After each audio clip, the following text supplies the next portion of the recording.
Então, gente, só para a gente revisar mais uma vez essa matéria, e aí a gente vai fechar esse conteúdo e vamos começar um novo conteúdo, tá? Então, o sistema linfático é o sistema formado pelos vasos linfáticos. Então, aqui a gente pode observar, tá? Todos esses aqui, que parecem ser veias, na verdade, também são vasos condutores, que são os vasos linfáticos. Lembrando que a gente tem a circulação sanguínea e, paralela a ela, a gente tem a circulação linfática. Cada ponto verdinho desse seria um linfonodo, tá bom? Então, o sistema linfático é formado pelos vasos linfáticos, como estão representados aqui na figura, os linfonodos, que são cada pontinho desse, o timo, que tá essa estrutura aqui, tá? Como eu falei com vocês, esse órgão, ele é um órgão que ele vai desaparecendo e ele fica no nosso organismo até mais ou menos os 7 anos de idade, tá? E depois disso a gente deixa de ter esse órgão, porque ele vai atrofiando com o passar do tempo, tá? E o baço. Baço também, como eu tinha falado para vocês, que ele é um órgão que é hematopoético. O que é isso? Ele participa da produção de células sanguíneas. Então, mais uma importância do baço. E aí, o sistema linfático, ele é responsável por fazer a circulação da linfa. Diferente da circulação sanguínea, a gente pode observar aqui que ele não tem nenhum órgão que seja o quê? Que vá fazer a função de bombear. No sistema sanguíneo, no sistema circulatório, a gente tem o coração bombeando o sangue por todo o corpo. Então, a circulação da linfa, ela tem uma maior dificuldade. Por quê? Porque ela não tem esse órgão que bombeia. Então, ela é mais lenta do que a circulação do sangue. E aí, por isso, em alguns momentos, a gente tem que ter uma ajudinha, massageando, fazendo uma drenagem, devido ao acúmulo de líquidos, tá bom? Então, a linfa é um líquido esbranquiçado, composto de plasma sanguíneo. O que é o plasma sanguíneo mesmo? É a parte líquida do sangue, tá? E glóbulos brancos que são os leucócitos, principalmente linfócitos. Então, gente, os linfócitos são um tipo de glóbulos brancos, são os tipos de leucócitos. A gente tem diferentes tipos de leucócitos e um deles são os linfócitos. Então, é muito comum a gente encontrar esses linfócitos na linfa. É conduzida pelos vasos linfáticos até retornar à circulação sanguínea, tá? Então, esse líquido, ele sai do sangue, forma a linfa e depois volta ao sangue novamente, tá bom? Passando aqui, a gente vai falar agora do sistema imunitário. O sistema imunitário, que é composto por estruturas de células de defesa. Quais são as células de defesa mesmo? Os glóbulos brancos.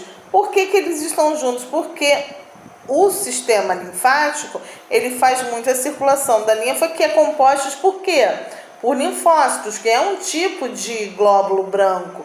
Então, esse sistema linfático, ele é muito importante porque ele está muito interligado ao nosso sistema imunitário. Ele ajuda a circulação da linfa, ajuda muito na nossa imunidade, tá bom? Então, daí esses dois sistemas serem estudados juntos, interligados.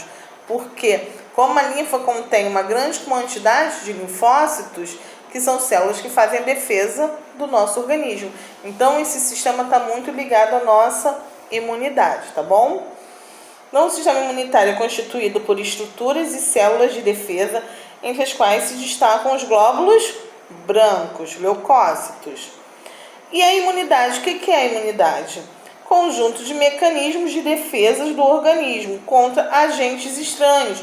Esse agente pode ser um vírus, uma bactéria, um fungo ou até mesmo uma determinada substância, um ácido, tá? Ou pode ser um veneno, como o veneno de cobra. Pode ser, quando vocês, uma farpa que entra no nosso dedo, aquilo é um corpo estranho. Então, o nosso organismo tende a reagir contra esses corpos estranhos que possam vir a trazer danos. E aí, aqui tem até um esquema que mostra isso. Lembra que eu falei para vocês Qual a nossa principal porta de defesa do nosso organismo? A pele. A nossa pele é a principal porta de defesa do organismo. No momento em que a gente se corta, como está dando um exemplo aqui, a gente abre uma porta de entrada para quê? Para micro-organismos, tá? E aí o que acontece? A gente abriu uma porta de entrada para micro-organismos, principalmente bactérias, fungos e vírus. E aí essas bactérias começam a penetrar na pele. Nisso que ela penetra na pele, o nosso organismo reconhece que ele é um corpo estranho e que ele pode trazer danos. Então o que ele faz? Os nossos glóbulos brancos, eles saem dos vasos sanguíneos. Lembra? Aqui a gente tem essas paredes capilares bem fininhos. Então esses glóbulos brancos, leucócitos, eles conseguem atravessar a parede do vaso sanguíneo, que esses capilares são bem finos, migram para a região, tá? Então, por que essas regiões geralmente ficam vermelhas? Quando está infeccionado, fica vermelho. Por quê? Porque está tendo uma grande concentração de sangue naquela região. Então, daí fica mais vermelha, inchada e quente, tá? Porque quando tem a circulação de sangue naquela área, então tende a ficar mais quente. Então, isso caracteriza o quê? Caracteriza que tem um processo infeccioso ali. Então, todos os leucócitos migram para essa região para tentar destruir quem? Essas bactérias que penetraram através do corte. E aí, eles vão destruindo essas bactérias até que aquele ferimento sare. Então, gente, se está vermelho, está inchado e quente, é sinal que a gente tem uma grande concentração de sangue nessa região para que essas células do sangue consigam destruir aqueles agentes infecciosos. Aqui até tem um resuminho. Para o local do ferimento, migra grande número de glóbulos brancos. Por causa do acúmulo de líquido, ocorre um inchaço nesse local. Os glóbulos brancos englobam, lembram? Fagocitose, tá? Englobam e destroem as bactérias que entraram no corpo pelo ferimento. Então, gente, é aquilo que eu falei. Como os leucócitos, eles podem destruir de duas maneiras. Fagocitando as células, essas células bacterianas que estão causando danos. Eles podem se autodestruir ou destruir somente bactérias. Então, aqui, ó, tem aqui pelo desenho, a gente consegue observar eles fazendo a fagocitose. No momento que eles fazem a fagocitose, eles trazem aquilo ali para o interior do organismo e destroem aquela estrutura. Já falei para vocês como os leucócitos destroem essas bactérias num outro vídeo, tá bom? Além de destruir, os leucócitos também podem fazer o quê? Uma outra maneira dos leucócitos defender o nosso organismo é criar anticorpos, e esses anticorpos criam uma memória imunitária. O que é essa memória imunitária? Aqui eles entraram em contato com essas bactérias, né? Então, se mais tarde essas bactérias voltarem a penetrar no nosso organismo, o que acontece? Os nossos leucócitos, eles vão ter uma memória, eles vão lembrar dela. Nós já batalhamos com elas antes, elas trazem danos no nosso organismo, então vamos destruí-las logo. Então, tem doenças como a rubéola, a catapora, elas só dão uma única vez. Por quê? Porque uma vez que nós já tivemos catapora ou rubéola, um exemplo, né? O nosso organismo vai reconhecer aquele agente que causou dano, ele vai ter criado anticorpos contra ele e ele vai ter o quê? Uma memória. Quando ele entrar em contato com aquele organismo de novo, eu te conheço, sei que você traz danos, então eu vou te destruir logo. Então a doença não consegue nem se proliferar no nosso organismo porque as nossas células de defesa já destroem antes dela causar um novo dano, tá bom? Causou dano uma vez só, depois o nosso organismo passa a ter memória imunitária daquilo ali e ele não causa dano novamente, tá bom? E aí agora a gente vai falar da imunização artificial. A gente tem os soros e as vacinas.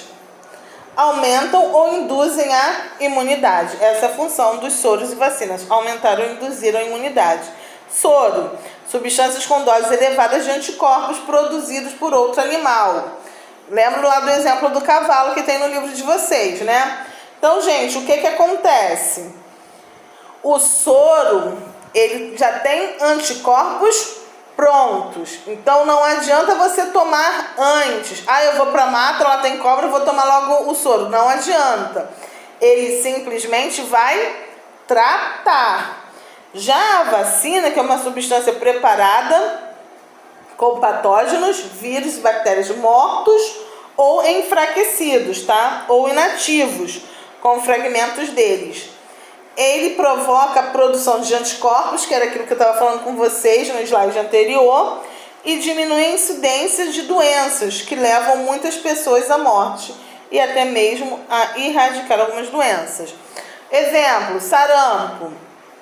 O sarampo foi uma doença que já estava erradicada e ela voltou. Por quê? Porque as pessoas deixaram de tomar vacina. Então, gente, a vacina, ela previne contra determinadas doenças. Algumas duram para sempre. Por quê? Uma vez que você toma vacina, ela tem o quê? Vírus e bactérias mortos ou inativos, né? Enfraquecidos. Então, o teu organismo cria um anticorpos para aquilo ali e uma memória imunitária. É aquele lance que eu estava falando anteriormente, no slide anterior. Então, se cria uma memória imunitária, quando entrar em contato de novo com aquele vírus ou bactéria, teu organismo vai reconhecer e já vai destruir antes dele causar danos, tá? Agora, tem vacinas que têm duração de 1 ano, e aí depois de 1 ano, você tem que tomar de novo, que é essa vacina do influenza e H1N1, a vacina famosa, a vacina da gripe. Todo ano a gente não toma essa vacina? Por quê? Porque ela só tem duração de 1 ano, então todo ano a gente tem que tomar novamente. Já a da rubéola, uma vez que você tome, você não precisa tomar novamente, tá bom? A cachumba também é uma doença que você só tem uma vez. Depois que você tem a cachumba, a gente cria essa memória imunitária e aí o teu organismo já combate aquele vírus quando entrar em contato com ele novamente, tá? Então, gente, diferença... Resumindo, soro, ele trata, vacina previne, tá? E aí, é basicamente isso. Falamos de alguns problemas relacionados ao sistema imunitário. A AIDS, que é provocada pelo vírus HIV, e é a síndrome da imunodeficiência adquirida. Ela pode ser adquirida pelo sexo, que é uma DST, ou por objetos cortantes, alicates de unha, contato com sangue e outros fluidos corporais, tá bom? O lúpus, que é uma doença crônica de causa desconhecida que leva à alteração do sistema imunitário, pois o organismo desenvolve anticorpos que reagem contra as suas células. Então, gente, o lúpus ele é muito complicado porque é como se fosse o nosso organismo combatendo o nosso próprio organismo. Então, é muito complicado, é muito séria essa doença e não se sabe muito ainda sobre ela, tá? A rejeição de transplantes, que eu tinha falado com vocês, até do tipo sanguíneo, por isso que é importante a gente saber a nossa tipagem sanguínea, porque para que a gente não receba um sangue errado e o nosso organismo comece a entrar em choque, tá bom? E as alergias, que são reações exageradas do nosso sistema imunitário a substâncias estranhas no organismo, e essas substâncias que causam alergias são chamadas de alérgenos. Pessoas alérgicas devem consultar especialistas para saber como evitar e controlar essas doenças. Por quê? O que acontece? Existem doses, né, que você consegue, o nosso organismo consegue combater sozinho. Mas se você tiver uma dosagem muito forte ou uma alergia muito forte a um determinado alérgeno, então, o que a gente vai acontecer? Pode ter um fechamento de glote, que é chamado de choque anafilático. Esse choque anafilático causa o fechamento de glotes e pode levar realmente a consequências mais sérias e até mesmo a morte. Então, por isso, a gente tem que ter cuidado com essas alergias. Então, gente, foi só para dar uma relembrada mesmo, uma revisão da matéria, porque na semana que vem a gente vai fazer o nosso desafio aí, para fazer avaliação sobre esse conteúdo. Então, gente, até a próxima aula. Um beijinho, fiquem na paz.